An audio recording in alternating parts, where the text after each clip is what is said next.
So students मैं तुहानूं कराया था ना कि एग्जाम्पल कि डिसप्लेसमेंट रिएक्शन के नाल भी असीं रिडक्शन कर लैंदे हां। ਉਹਦੀ एग्जाम्पल हैगी है मैंगनीज ऑक्साइड।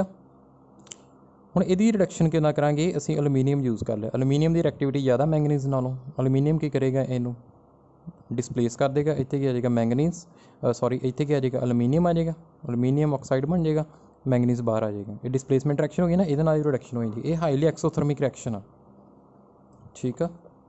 ਹੁਣ ਨੈਕਸਟ आ गया जिमें Fe2O3, ਇਹਦੀ ਵੀ ਅਸੀਂ डिसप्लेसमेंट रिएक्शन ਨਾਲ ਰਿਡਕਸ਼ਨ ਕਰਵਾਉਣੀ ਹੈ ਆਇਰਨ ਦੀ। ਕਿਵੇਂ ਕਰਾਂਗੇ, ਐਲੂਮੀਨੀਅਮ ਐਡ ਕਰਤਾ। ਐਲੂਮੀਨੀਅਮ ਨਹੀਂ ਕਰਨਾ, ਲੋਅਰ ਐਕਟਿਵ ਜਿਹੜਾ ਹੈਗਾ ਜਿਹੜਾ ਕੰਪਾਊਂਡ ਦੇ ਵਿੱਚ ਐਲੀਮੈਂਟ ਆ ਮੈਟਲ ਆ ਹੈ ਨਾ, ਆਇਰਨ ਮੈਟਲ ਹੀ ਹੈ ਨਾ, ਇਹਨੂੰ ਕੀ ਕਰ ਦੇਗਾ, ਉਹ ਡਿਸਪਲੇਸ ਕਰ ਦੇਗਾ। डिसप्लेसमेंट रिएक्शन ਤੁਸੀਂ ਕੀਤੀ ਹੈ, ਇਹਦੀ ਜ਼ਿਆਦਾ ਐਕਟੀਵਿਟੀ ਆ, ਇਹ ਇਹਨੂੰ ਡਿਸਪਲੇਸ ਕਰੇਗਾ। ਇਹਦੀ ਜਗ੍ਹਾ ਕੀ ਆ ਜਾਏਗਾ, ਐਲੂਮੀਨੀਅਮ, ਆਇਰਨ ਬਾਹਰ ਆ ਜਾਏਗਾ, ਠੀਕ ਆ। ਹੁਣ ਸਟੂਡੈਂਟਸ ਗੱਲ ਆ ਗਈ ਕਿ ਅਸੀਂ ਲੋਅਰ ਐਕਟੀਵਿਟੀ ਵਾਲਿਆਂ ਦੀ ਵੀ ਕਰ ਲਈ ਐਕਸਟ੍ਰੈਕਸ਼ਨ ਕਿਵੇਂ ਕਰਨੀ ਆ, ਮੀਡੀਅਮ ਵਾਲੇ ਵੀ ਕਰ ਲਏ। ਹੁਣ ਇੱਕ ਰਹਿ ਗਿਆ ਆਪਣੇ ਕੋਲ ਜਿਹੜੇ ਹਾਈਲੀ ਰਿਐਕਟਿਵ, ਉਹਨਾਂ ਦੀ ਐਕਸਟ੍ਰੈਕਸ਼ਨ ਕਿਵੇਂ ਕੀਤੀ ਜਾਵੇ। ਹੁਣ ਤੁਹਾਨੂੰ ਪਤਾ ਕਿ highly reactive metals they are very reactive. The metals high up in the reactivity series are very reactive. They cannot be obtained from their compound by heating with carbon. ਹੁਣ ਇਹਨਾਂ ਦੀ ਸਿੰਪਲ ਰਿਡਕਸ਼ਨ ਨਹੀਂ ਹੋਣੀ ਕੁਝ ਵੀ। ਇਹਦੇ ਵਾਸਤੇ ਕੀ ਸੀ ਆਪਣੇ table ਦੇਖੋ, metal of high ਰਿਐਕਟੀਵਿਟੀ ਆ, ਇਹਨਾਂ ਦੀ ਕੀ ਕਰਨੀ ਹੈ, ਇਲੈਕਟ੍ਰੋਲਿਸਿਸ। ਕੀ ਕਰਨੀ ਇਹਨਾਂ ਦੀ, ਇਲੈਕਟ੍ਰੋਲਿਸਿਸ। ਫਿਰ ਕੀ ਆ ਜਾਏਗਾ ਆਪਣੇ ਕੋਲ, ਪਿਓਰ ਮੈਟਲ। ਹੁਣ ਦੇਖੋ ਕਿਵੇਂ ਕਰਨਾ ਆਪਾਂ। Carbon cannot reduce the oxides of sodium, magnesium, calcium, aluminium, etc. to the respective metals. This is because these metals have more affinity for oxygen than carbon. ਇਹ ਰੀਜ਼ਨ ਹੈ ਇਹਦਾ। ਸੋ ਇਹਨਾਂ ਦੀ ਕੀ ਕਰਦੀ ਹੈ ਅਸੀਂ, electrolytic reduction. For example, sodium, magnesium, calcium are obtained by electrolysis of their molten chloride. Okay, the metals are deposited at the cathode. ਹੁਣ ਦੇਖੋ ਐਂ ਤੁਹਾਡਾ ਹੈਗਾ ਜਿਵੇਂ ਇਹਦੇ ਵਿੱਚ ਤੁਹਾਡੇ ਕੋਲ ਇਲੈਕਟ੍ਰੋਲਿਸਿਸ ਦੇ ਵਿੱਚ ਕੀ ਹੁੰਦਾ, ਤੁਹਾਡੇ ਕੋਲ ਕਥੋਡ ਹੁੰਦੀ ਹੈ, ਅਨੋਡ ਹੁੰਦੀ ਹੈ।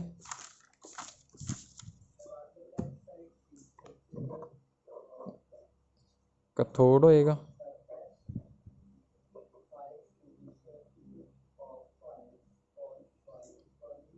ਸੌਰੀ ਅਨਐਕਟਿਵ ਨਾ ਲੱਗੇਗੀ, ਠੀਕ ਆ। ਅਨਐਕਟਿਵ ਹੈ ਪੋਜ਼ੀਟਿਵ। ਜਿਹੜਾ ਪੋਜ਼ਿਟਿਵ ਨਾਲ ਕਨੈਕਟਡ ਆ ਉਹ ਕੀ ਹੁੰਦੀ ਤੁਹਾਡੀ ਅਨੋਡ, ਜਿਹੜਾ ਨੈਗੇਟਿਵ ਨਾਲ ਕਨੈਕਟਡ ਉਹਦੀ ਹੁੰਦੀ ਤੁਹਾਡੀ ਕਥੋਡ। ਹੁਣ ਦੇਖੋ ਕਥੋਡ 'ਤੇ ਨੈਗੇਟਿਵ ਚਾਰਜ ਆ। ਹੁਣ ਮੈਟਲ ਆ, ਮੈਟਲ ਦੇ ਹਮੇਸ਼ਾ ਕਿਹੜਾ ਬਹੁਤ ਚਾਰਜ ਹੁੰਦਾ, ਪੋਜ਼ੀਟਿਵ ਹੁੰਦਾ ਨਾ। ਸੋ ਮੈਟਲ ਇੱਥੇ ਅੱਗੇ ਲੱਗੇਗਾ ਕਥੋਡ 'ਤੇ, ਠੀਕ ਆ।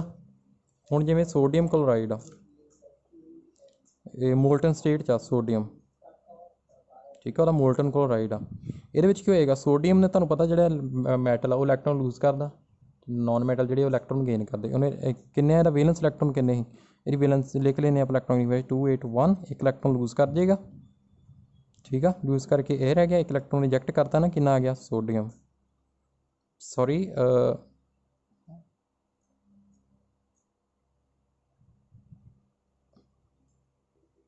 ਆਪਣੇ ਕੋਲ ਇਹ ਰਿਐਕਸ਼ਨਸ ਹੋਣਗੀਆਂ। ਕਥੋਡ 'ਤੇ ਇਹ ਰਿਐਕਸ਼ਨ ਹੋਏਗੀ, ਸੋਡੀਅਮ ਨੇ ਕਥੋਡ 'ਤੇ ਜਾਣਾ ਕਿਉਂਕਿ ਸੋਡੀਅਮ ਨੂੰ ਕਿਹੜਾ ਚਾਰਜ ਹੈਗਾ, ਪੋਜ਼ੀਟਿਵ ਮੈਟਲ ਹੈ। ਕਥੋਡ 'ਤੇ ਜਾਏਗਾ ਅਤੇ ਰਿਐਕਸ਼ਨ ਹੋਏਗੀ, ਇਲੈਕਟ੍ਰੋਨ ਇੱਕ ਗੇਨ ਕਰਕੇ ਕੀ ਬਣ ਜਾਏਗਾ, ਸੋਡੀਅਮ ਸੋਲਿਡ ਫਾਰਮ 'ਚ ਆ ਜਾਏਗਾ। ਅਤੇ ਅਨੋਡ 'ਤੇ ਕੀ ਹੋਏਗਾ, ਕਲੋਰੀਨ ਹੈ ਨਾ, ਇਲੈਕਟ੍ਰੋਨ ਇੱਕ ਇਹਨੇ ਗੇਨ ਕੀਤਾ, ਠੀਕ ਆ। ਅਤੇ ਜੋ ਗੇਨ ਕੀਤਾ ਉਹ ਲੂਜ਼ ਕਰਕੇ ਬਣ ਗਿਆ Cl2, ਠੀਕ ਆ। ਸੋ ਇਹ ਤੁਹਾਡੀ ਕਲੋਰੀਨ ਗੈਸ ਕਿੱਥੇ ਰਿਲੀਜ਼ ਹੋਏਗੀ, ਅਨੋਡ 'ਤੇ। ਕਥੋਡ 'ਤੇ ਕੀ ਹੋਏਗਾ, sodium. In the same way, aluminium is obtained by the electrolytic reduction of Al2O3. Next is students, refining of impure metal. The metal obtained by any of the above reduction methods have impurities. Such a metal is known as a crude metal. देखो ਅਤੇ ਕੋਲ metal ਆ ਗਿਆ, ਠੀਕ ਹੈ, extract ਕਰ ਲਿਆ, but still there are impurities. ਹੁਣ ਉਹਨੂੰ ਰਿਫਾਈਨ ਕਿਵੇਂ ਕਰਾਂਗੇ ਅਸੀਂ, by electrolytic refining. Okay, so depend ਕਿਤੇ ਕਰਦਾ ਰਿਫਾਈਨਿੰਗ ਕਿਵੇਂ ਕਰਨੀ, the nature of the metal to be purified, second is the type of impurities present. Next is electrolytic refining. Most of the reactive metals are refined by this method. Electrolytic refining ਦੇ ਨਾਲ ਅਸੀਂ ਜ਼ਿਆਦਾਤਰ metals ਨੂੰ ਅਸੀਂ refine ਕਰਦੇ ਹਾਂ। In this process, a large block of impure metal is made the anode. ਇਹਦੇ ਵਿੱਚ ਕੀ ਹੁੰਦਾ ਕਿ ਜਿਹੜਾ impure metal ਆ ਅਨੋਡ ਆ ਨਾ, impure metal ਦੀ ਕੀ ਬਣਾਈ ਦੀ ਅਸੀਂ, anode. And thin sheet of pure metal is made the cathode. हुण जिहड़ा इहदे चों मैटल एक्सट्रैक्ट करना ਉਹਦੀ ਅਸੀਂ ਇੱਕ ਪਹਿਲਾਂ ਸਾਡੇ ਕੋਲ ਇੱਕ ਹੋਏਗਾ ਨਾ, ਠੀਕ ਆ, ਪਹਿਲਾਂ ਸਾਡੇ ਕੋਲ ਮੈਟਲ ਉਹ ਪਿਓਰ ਫਾਰਮ 'ਚ ਹੋਏਗਾ ਇੱਕ, ਠੀਕ ਆ, ਅਲੱਗ ਤੋਂ ਸਾਡੇ ਕੋਲ, ਉਹਦੇ ਅਸੀਂ ਕੀ ਬਣਾ ਦਾਂਗੇ, ਕਥੋੜ ਬਣਾ ਦਾਂਗੇ, ਠੀਕ ਹੈ ਜੀ। ਹੁਣ ਦੇਖੋ ਜਿਹੜਾ ਇਹਦੇ ਵਿੱਚੋਂ ਅਸੀਂ ਮੈਟਲ ਐਕਸਟਰੈਕਟ ਕਰਨਾ, ਸਾਲਟ ਵੀ ਉਹਦਾ ਹੀ ਹੋਣਾ ਚਾਹੀਦਾ, ਇਲੈਕਟ੍ਰੋਲਾਈਟ ਜਿਹੜਾ ਇਹਦੇ 'ਚ ਹੋਣਾ, ਇਲੈਕਟ੍ਰੋਲਿਸਿਸ ਦੇ ਵਿੱਚ ਯੂਜ਼ ਕਰਨਾ ਜਿਹੜਾ ਇਲੈਕਟ੍ਰੋਲਾਈਟ, ਉਹ ਵੀ ਇਸੇ ਜਿਹੜਾ ਮੈਟਲ ਯੂਜ਼ ਇਹਦੇ 'ਚ ਐਕਸਟਰੈਕਟ ਕਰਨਾ ਨਾ, ਉਸੇ ਦਾ ਸਾਲਟ ਹੋਣਾ ਚਾਹੀਦਾ। So suitable metal salt solution is made as electrolyte. On passing electric current, pure metal deposit on the cathode sheet. देखो ਹੁਣ ਇਹਦੇ ਵਿੱਚ ਕੀ ਹੋਏਗਾ, ਜਿਵੇਂ ਇੱਥੇ ਜਿਵੇਂ ਐਗਜ਼ਾਮਪਲ ਲਈ ਕਾਪਰ ਆ, ਠੀਕ ਹੈ, ਕਾਪਰ ਨੂੰ ਐਕਸਟਰੈਕਟ ਕਰਨਾ ਉਹਦੇ ਓਰ ਦੇ ਵਿੱਚੋਂ। ਹੁਣ ਇਹ ਇੰਪਿਓਰ ਆ ਨਾ, ਇਹਦੇ ਵਿੱਚੋਂ ਕਾਪਰ ਇੱਥੋਂ ਕਿੱਧਰ ਨੂੰ ਮੂਵ ਕਰੇਗਾ, ਕਥੋਡ ਵੱਲ ਮੂਵ ਕਰੇਗਾ, ਠੀਕ ਆ। On passing electric current pure metal deposit on the cathode sheet, pure metal इत्थे आई जाएगा सारा, ये तो पहले प्योर है ना, ये इतों ये एक्सट्रैक्ट होकर प्योर जो मैटल है वो इतने डिपॉजिट हो जाएगा। While soluble impurity dissolve in solution, जी इंप्योरिटीज सॉल्युबल होणगियां वो कि डिजॉल्व हो जाएगी, थोड़ी इलैक्ट्रोलाइट जो सोल्यूशन बनाया वो डिजॉल्व हो जाएगी। Insoluble impurities settle down below the anode, ठीक है। जिहड़ियां इनसॉल्युबल होणगियां इंप्योरिटीज़ वो नीचे आ देखो नीचे वो की होणगियां सैटल डाउन हो जाणियां, उहनूं की कहांगे असीं एनोड मड करांगे, ठीक है जी। सो इहदी एग्जाम्पल लई असीं for example during the electrolytic refining of a copper a thick block of impure copper is made anode, okay.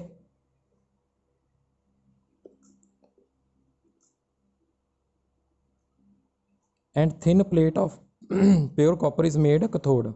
Copper sulphate, हुण सोल्यूशन भी उस मैटल का ही यूज़ करांगे, ठीक है, वो सॉल्ट का सोल्यूशन बनावांगे। हुण जिवें कॉपर एक्सट्रैक्ट करना की लवांगे, कॉपर सल्फेट सोल्यूशन पता ना किवें बनाउणा, वाटर ऐड करके सोल्यूशन बना लेना ही कॉपर सल्फेट जिहड़ा सॉल्ट हैगा, ठीक है। On passing electric current following reaction take place, आ रिएक्शन हो जाएगी, ठीक है स्टूडेंट्स। सो नैक्सट इस चैप्टर का लास्ट जो टॉपिक है जी, वो है जी क्रोजन।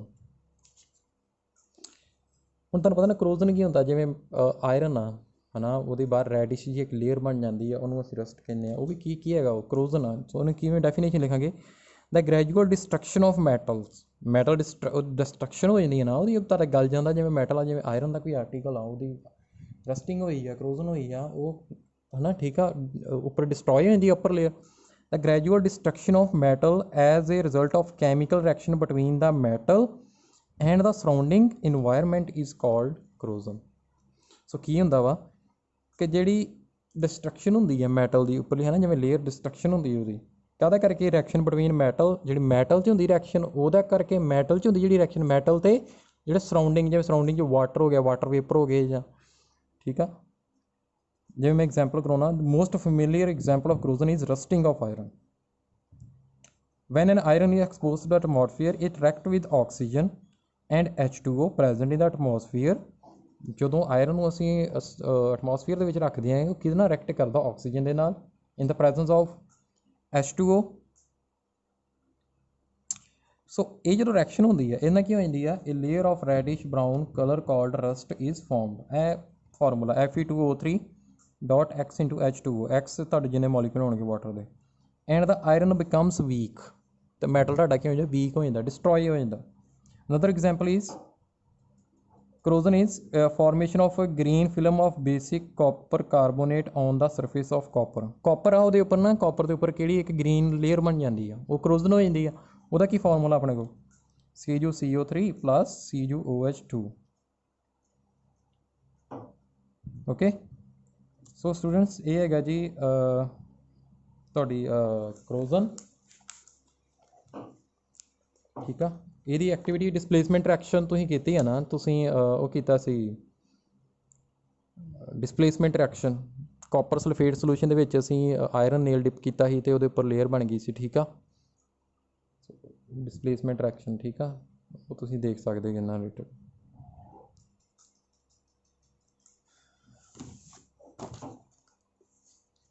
ਦੇਖੋ ਜਿਵੇਂ ਆਹ ਆਇਰਨ ਪੀਸ ਆ, ਇਹ ਵਾਟਰ ਦੇ ਵਿੱਚ ਰੱਖਿਆ, ਵਿੱਚ ਏਅਰ ਹੈਗੀ ਆ, ਠੀਕ ਆ।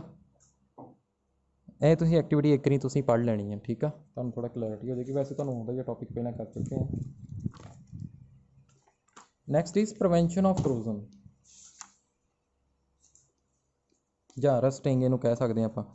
ਫਸਟ ਹੈਗਾ ਜੀ by coating iron articles with zinc. ਜਿਹੜੇ ਆਰਟੀਕਲ ਆਇਰਨ ਦੇ ਆਰਟੀਕਲ ਉਹਨੂੰ ਉੱਪਰੋਂ ਦੀ ਕੋਟਿੰਗ ਕਰਦੇ ਨੇ ਜਿੰਕ ਦੀ, ਇਹਦੇ ਨਾਲ ਕੀ ਹੋਏਗੀ, ਤੁਹਾਡੀ ਕਰੋਜ਼ਨ ਨਹੀਂ ਹੋਏਗੀ। The process of depositing a thin layer of zinc on iron surface is called galvanization, ठीक है। next is by coating nickel or chromium electrolytically on iron article। Chrome ਜਿਹੜੀ ਆਪਾਂ ਮੈਟਲ ਦੇ ਉੱਪਰ ਉਹਦੀ ਲੇਅਰ ਡਿਪੋਜ਼ਿਟ ਕਰ ਦਿੰਦੇ ਆ ਜਾਂ ਨਿਕਲ ਦੀ, ਉਹਦੇ ਨਾਲ ਵੀ ਕੀ ਹੁੰਦੀ ਆ, ਤੁਹਾਡੇ ਜਿਹੜੇ ਆਇਰਨ ਆਰਟੀਕਲਸ ਆ ਉਹਨਾਂ ਦੀ ਰਸਟਿੰਗ ਨਹੀਂ ਹੁੰਦੀ। Second by applying oil grease paint on iron. ਤੁਹਾਨੂੰ ਪਤਾ ਨਾ ਜਿਵੇਂ ਤੁਸੀਂ ਟਰੈਕਟਰ ਆ ਉਹਨੂੰ ਜਿਵੇਂ ਆਇਰਨ ਦਾ ਵਾ ਨਾ ਉਹਨੂੰ, ਠੀਕ ਆ, ਜਦੋਂ ਤੁਸੀਂ ਉਹਨੂੰ ਯੂਜ਼ ਕਰਕੇ ਬਾਅਦ ਵਿੱਚ ਆਇਲ ਦੀ ਸਪਰੇਅ ਨਾਲ ਉਹਨੂੰ ਤੁਸੀਂ ਕਰਦੇ ਆ ਇੱਕ ਵਾਰੀ ਵਾਸ਼, ਕਿਉਂ ਕਰਦੇ ਆ ਕਿ ਉਹਨੂੰ ਰਸਟਿੰਗ ਨਾ ਹੋਵੇ, ਉਹਦੀ ਕਰਦੇ ਆ ਆਪਾਂ ਵਾਸ਼ਿੰਗ ਪੁਆਇੰਟ 'ਤੇ। ਪੇਂਟ ਤੁਹਾਨੂੰ ਪਤਾ ਜਿਵੇਂ ਇੱਕ ਆਰਟੀਕਲ ਆਇਰਨ ਦਾ ਆਰਟੀਕਲ ਆ ਉਹਨੂੰ ਅਸੀਂ ਪੇਂਟ ਕਰਦੇ, ਜਿਵੇਂ ਤੁਹਾਡੀ ਟਰਾਲੀ ਹੋ ਗਈ, ਠੀਕ ਆ, ਗਰਿੱਲਾਂ ਹੋ ਗਈਆਂ, ਉਹਨਾਂ ਨੂੰ ਅਸੀਂ ਆਇਰਨ ਦੇ ਆਰਟੀਕਲ ਆ ਨਾ ਉਹਨੂੰ ਇਹ ਰਸਟਿੰਗ ਤੋਂ ਬਚਾਉਣਾ, ਕੀ ਕਰਨਾ ਕਿ ਉਹਦੀ ਪੇਂਟਿੰਗ ਕਰਨਾ। ਗਰੀਸ, ਗਰੀਸ ਦੀ ਤੁਸੀਂ ਕਾਮਨ ਐਗਜ਼ਾਮਪਲ ਦੇਖ ਸਕਦੇ ਜਦੋਂ ਤੁਸੀਂ ਹੱਲਾਂ ਵਗੈਰਾ ਹੋ ਗਈਆਂ ਜਾਂ ਤੁਹਾਡੀਆਂ ਤਵੀਆਂ ਹੋ ਗਈਆਂ, ਜਿੰਨੇ ਵੀ ਆਇਰਨ ਆਰਟੀਕਲ ਹੈ ਨਾ ਉਹਨਾਂ ਦੀ ਬਾਅਦ 'ਚ ਜਦੋਂ ਉਹਨਾਂ ਨੂੰ ਸਾਂਭ ਕੇ ਰੱਖਣਾ ਸੀ ਉਹਨਾਂ ਨੂੰ ਕਿ ਉਹਨਾਂ ਰਸਟਿੰਗ ਨਾ ਹੋਵੇ, ਅਸੀਂ ਉਹਦੀ ਕੀ ਕਰਦੇ ਜੀ ਗਰੀਸ ਲਗਾ ਦੇ ਜੀ, ਇਹਦੇ ਨਾਲ ਵੀ ਉਹਦੀ ਕੀ ਰਸਟਿੰਗ ਨਹੀਂ ਹੋਏਗੀ, ਠੀਕ ਆ ਸਟੂਡੈਂਟਸ। ਸੋ ਇਹਦੇ ਨਾਲ ਤੁਹਾਡਾ ਟੌਪਿਕ ਕੰਪਲੀਟ ਹੁੰਦਾ।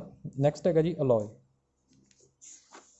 ਅਲੋਏ ਕੀ ਹੈਗਾ ਜੀ, alloy is a homogeneous mixture of one metal with one or more metal or non metal। ਇੱਕ homogeneous mixture ਆ ਕਿਹਦਾ ਵਾ, ਮੈਟਲ ਦਾ ਦੂਜੇ ਮੈਟਲ ਦੇ ਨਾਲ, ਇੱਕ ਤੋਂ ਵੱਧ ਵੀ ਮੈਟਲ, ਦੋ ਤੋਂ ਵੱਧ ਵੀ ਮੈਟਲ ਹੋ ਸਕਦੇ ਨੇ, ਜਾਂ ਮੈਟਲ ਦਾ ਨੋਨ ਮੈਟਲ ਦੇ ਨਾਲ। For example brass, bronze, steel, ਇਹ ਕੀ ਹੈਗੇ ਨੇ, ਅਲੋਏ ਹੈਗੇ ਨੇ, ਠੀਕ ਆ। ਇਹ ਇੱਕ ਮੈਟਲ ਤੋਂ ਨਹੀਂ ਬਣੇ, ਦੋ ਜਾਂ ਦੋ ਤੋਂ ਵੱਧ ਮੈਟਲ ਤੋਂ ਬਣੇ ਨੇ, ਤਾਂ ਕਰਕੇ ਇਹਨਾਂ ਨੂੰ ਅਲੋਏ ਕਹਿੰਦੇ ਆ। Amalgam is an alloy of mercury. ਜਿਹੜੀ ਅਮਲਗਮ ਆ ਉਹ ਕਿਹਦਾ ਅਲੋਏ ਹੈਗਾ ਜੀ, ਮਰਕਰੀ ਦਾ, ਠੀਕ ਆ। Purpose of alloy making, first purpose ਕੀ ਹੈਗਾ ਜੀ, ਟੂ ਮੋਡੀਫਾਈ ਕੈਮੀਕਲ ਐਕਟੀਵਿਟੀ, ਮਤਲਬ ਕਰੋਜ਼ਨ ਨਾ ਹੋਵੇ ਤਾਂ ਕਰਕੇ ਕੀਤਾ ਜਾਂਦਾ ਅਲੋਏ, ਠੀਕ ਆ, ਇੱਕ ਤੋਂ ਜ਼ਿਆਦਾ ਮੈਟਲ ਕੰਬਾਈਨ ਕੀਤੇ ਜਾਂਦੇ ਨੇ। Second, to increase the strength and toughness, strength increase ਕਰਨ ਲਈ। ਨੈਕਸਟ ਇਜ਼ ਹਾਰਡਨ ਨੇ ਮੈਟਲ ਨੂੰ ਹਾਰਡ ਕਰਨ ਲਈ, ਜਿਵੇਂ ਗੋਲਡ ਆ ਤੁਹਾਡਾ, ਪਿਓਰ ਗੋਲਡ ਆ ਨਾ ਬੜਾ ਸੌਫਟ ਹੁੰਦਾ, ਉਹਨੂੰ ਹਾਰਡ ਕਰਨ ਲਈ ਅਸੀਂ ਉਹਦੇ ਵਿੱਚ ਕੀ ਐਡ ਕਰਦੇ ਹਾਂ, copper. Next is to lower the melting point to produce good casting, ਠੀਕ ਆ। ਸਟੀਲ ਹੈ ਜਿਵੇਂ ਤੁਹਾਡਾ, ਸਟੀਲ ਕੀ ਹੈਗਾ, ਇਹ ਕਿਹਦਾ ਹੈਗਾ, ਆਇਰਨ ਅਤੇ ਕਾਰਬਨ, ਠੀਕ ਆ, ਉਹਨਾਂ ਨੂੰ ਮਿਕਸ ਕਰਕੇ ਬਣਾਇਆ। ਸਟੇਨਲੈਸ ਸਟੀਲ, ਸਟੇਨਲੈਸ ਸਟੀਲ ਦੇ ਵਿੱਚ ਕੀ ਹੁੰਦਾ, ਜਦੋਂ ਸਟੀਲ ਨੂੰ ਕਿਹਨਾਂ ਮਿਕਸ ਕਰਦੇ ਹਾਂ ਆਪਾਂ, ਨਿਕਲ ਅਤੇ ਕ੍ਰੋਮੀਅਮ ਦੇ ਨਾਲ, ਉਹਨੂੰ ਕੀ ਕਹਿੰਦੇ ਨੇ ਆਪਾਂ, ਸਟੇਨਲੈਸ ਸਟੀਲ। ਬਰਾਸ ਦੇ ਵਿੱਚ ਕੀ ਹੈਗਾ ਜੀ ਤੁਹਾਡੇ ਕੋਲ, ਇਹ ਅਲੋਏ ਆ ਕਾਪਰ ਅਤੇ ਜਿੰਕ ਦਾ, ਇਹਦੇ 'ਚ ਦੱਸਿਆ ਗਿਆ 80% ਕੀ ਹੈਗਾ ਕਾਪਰ, 20% ਜਿੰਕ। ਬ੍ਰੌਂਜ਼, ਠੀਕ ਆ, ਇਹ ਵੀ ਅਲੋਏ ਆ, ਠੀਕ ਆ ਤੁਹਾਡਾ। ਸੋ ਸਟੂਡੈਂਟਸ ਇਹ ਤੁਹਾਡਾ ਟੌਪਿਕ ਇਹਦੇ ਨਾਲ ਕੀ ਹੁੰਦਾ ਜੀ, ਕੰਪਲੀਟ ਹੁੰਦਾ, ਠੀਕ ਆ। ਅਤੇ ਤੁਸੀਂ ਹੁਣ ਇਹਨੂੰ ਇੱਕ ਵਾਰੀ ਇਹਦੇ ਜਿਹੜੇ ਇਨ ਬਿਟਵੀਨ ਕੁਐਸਚਨ ਆਨਸਰ ਆ ਸਾਰੇ ਕਰ ਲੈਣੇ ਆ, ਬੈਕ ਐਕਸਰਸਾਈਜ਼ ਕਰ ਲੈਣੀ ਆ। ਦੇਖੋ ਮੈਂ ਜੇ ਐਡੀਸ਼ਨਲ ਕੁਐਸਚਨ ਤਾਂ ਨਹੀਂ ਕਰਵਾ ਰਿਹਾ ਕਿਉਂਕਿ ਆਪਾਂ ਫਸਟ ਸਿਲੇਬਸ ਕੰਪਲੀਟ ਕਰਾਂਗੇ, ਠੀਕ ਆ। ਸਿਲੇਬਸ ਕੰਪਲੀਟ ਕਰਨ ਤੋਂ ਬਾਅਦ ਡੇਲੀ ਤੁਹਾਨੂੰ ਅਸਾਈਨਮੈਂਟ ਮਿਲਣਗੀਆਂ, ਠੀਕ ਆ। ਸੋ ਤੁਸੀਂ ਵਰੀਡ ਨਹੀਂ ਹੋਣਾ, ਤੁਹਾਨੂੰ ਪ੍ਰੋਪਰ ਤੁਹਾਡੀ ਰਿਵੀਜ਼ਨ ਹੋਏਗੀ, ਸਿਲੇਬਸ ਤੁਹਾਡਾ ਬਹੁਤ ਛੇਤੀ ਕੰਪਲੀਟ ਹੋ ਜਾਏਗਾ। ਵਿਦਇਨ ਅਗਸਤ ਮੰਥ ਤੱਕ ਤੁਹਾਡਾ ਕੰਪਲੀਟ ਹੋ ਜਾਏਗਾ, ਅਗਸਤ ਦੇ ਐਂਡ ਤੱਕ ਮੈਂ ਕੋਸ਼ਿਸ਼ ਕਰਾਂਗਾ। ਮੈਂ ਜ਼ਿਆਦਾ ਸਪੀਡ ਅਪ ਨਹੀਂ ਕਰਾਂਗਾ, ਸਿਲੇਬਸ ਆਰਾਮ ਨਾਲ ਕਰਾਂਗੇ, ਹੋ ਜਾਏਗਾ ਕੰਪਲੀਟ, ਠੀਕ ਆ। ਨਹੀਂ ਤਾਂ ਆਪਾਂ ਸਪਟੰਬਰ ਜਦੋਂ ਵੀ ਕੰਪਲੀਟ ਹੋਏਗਾ ਕੋਈ ਚੱਕਰ ਨਹੀਂ, ਰਿਵੀਜ਼ਨ ਤੁਹਾਡੀ ਪੂਰੀ ਪ੍ਰੋਪਰ ਹੋਏਗੀ। ਨਾਲ ਐਕਸਪੈਰੀਮੈਂਟ ਮੈਂ ਤੁਹਾਨੂੰ ਪਰਫੋਰਮ ਕਰਵਾਏ ਨੇ, ਉਹ ਤੁਸੀਂ ਪ੍ਰੋਪਰ ਆਪਣੀ ਪ੍ਰੈਕਟੀਕਲ ਫਾਈਲਸ ਦੇਖ ਲੈਣੇ ਆ, ਉਹਦੀਆਂ ਜਿਹੜੀਆਂ ਰੀਡਿੰਗਸ ਨੇ ਉਹਦੇ ਮੈਂ ਬੜੇ ਜਲਦੀ ਤੁਹਾਨੂੰ PDF ਭੇਜਾਂਗਾ ਰੀਡਿੰਗ ਦੇ, ਉਹ ਤੁਸੀਂ ਰੀਡਿੰਗਸ ਵੀ ਲਿਖ ਦੇਣੇ। Thank you.